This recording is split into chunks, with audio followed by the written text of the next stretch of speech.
வணக்கம். ரிஷபராசி நேயர்களுக்கு இந்த குரு பயிற்சி எப்படி இருக்குது அப்படின்றத பார்ப்போம். 2025 குரு பயிற்சி மே மாதம் 14ஆம் தேதி நடைபெறுகிறது. ரிஷபராசியிலிருந்து மிதுன ராசிக்கு குரு பகவான் பயிற்சி அடைகிறார்.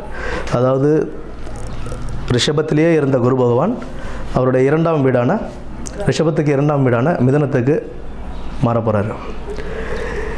இரண்டாம் வீடு அப்படின்றது நமக்கு தனலாபம் உள்ள ஒரு இடம்தான். குடும்பத்திற்கும் ஒரு நல்ல மேன்மையாக இருக்கும். குடும்பத்திலிருந்து ஒரு சிறு மனசஞ்சலங்கள்லாம் நீங்கி, குடும்பத்தில் உள்ள பிரச்சனைகள்லாம் நீங்கி, குடும்பத்தில் ஒரு ஒற்றுமை இணக்கம் உண்டாகக்கூடிய ஒரு நல்ல திருப்திகரமாக இருக்கக்கூடிய ஒரு குடும்பம் அமையும். இப்போ தனஸ்தானத்தில் குரு பகவான் இருக்கும்போது லாபத்தை கொடுப்பார். தனலாபம் நல்ல திருப்திகரமாகவே இருக்கும். பண வரவு அதிகரிக்கும். செல்வ செழிப்போடு எல்லாமே அமையக்கூடிய வாய்ப்புகள் உண்டு. பட் கிடைக்கும்போது அதை சேமித்து வைத்து ஃப்யூச்சரில் அதை எப்படி பயன்படுத்தணும் அப்படின்ற ஒரு திட்டம் தீட்டி வகுத்து வந்தால் லைஃப் நல்லபடியாக கொண்டு போகலாங்க. திருமணம் ஆகாதவர்களுக்கு திருமணம் கைகூடும். வீடு வாகனம் வாங்கக்கூடிய யோகம் உண்டாகும். செய்யும் தொழில் சிறிதே கவனத்தோடு செய்யணும். கூட்டு தொழிலாக இருந்ததுன்னா கொஞ்சம் கவனமாக கூட்டாளிகள் கூட ஒரு கவனமாக இருந்து செய்கிறது சிறப்பு தரும்.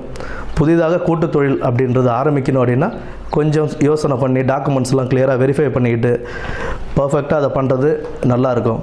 அதிர்ஷ்டகரமான டைம் தான். இருந்தாலும் ஒரு சில இடங்களில் இப்போ இருக்கிற காலகட்டங்களில் எல்லாத்தையுமே நம்ம செக் பண்ணி செய்கிறதுன்றது மிக முக்கியமான ஒரு விஷயம். ஏன்னா நம்மளுடைய லைஃப் இந்த ஜாபை வச்சு தான் நம்ம லைஃப் இருக்குது அப்படின்னா அதில் நம்ம கண்டிப்பாக கவனத்தை செலுத்தி நம்ம செய்யும்போது ஒரு நன்மை பயக்கும். இந்த மரண பயம் இத்தனை நாளாக இருந்துட்டு வந்து அந்த மரண பயம் ஜென்மகுருவில் இருக்கும்போது அவர் ஒரு சில பயங்கள், உடல் உபாதைகள் கொடுத்தப்போ இருந்த பயங்கள்லாம் விலகி உடல் உபாதைகளும் கொஞ்சம் தீரும். அதனால் அதை பற்றி கவலைப்பட வேண்டிய அவசியமே இல்லை. செய்வினை பாதிப்புகள் இருக்கிறதுக்கான வாய்ப்புகள் இனி இல்லை. அந்த பயம்லாம் விட்டுடுங்க. அதெல்லாம் இல்லாமல் லைஃப்பை எப்படி நம்ம கொண்டு போகணும் அப்படின்றத திட்டமிட்டு செயல்பட்டோம் அப்படின்னா இப்போ கொடுக்குற அந்த பொருளாதார வளர்ச்சி அப்படின்றது நம்ம ஃப்யூச்சர்லேயே எப்படி யூஸ் பண்ணிக்கணும் அப்படின்றத பார்த்து நம்ம நடந்துக்கிறது ரொம்ப சிறப்பாகவே இருக்கும். நல்ல ஒரு சிறப்பான காலமாக ரிஷபராசிக்காரர்களுக்கு அமையும். நன்றி.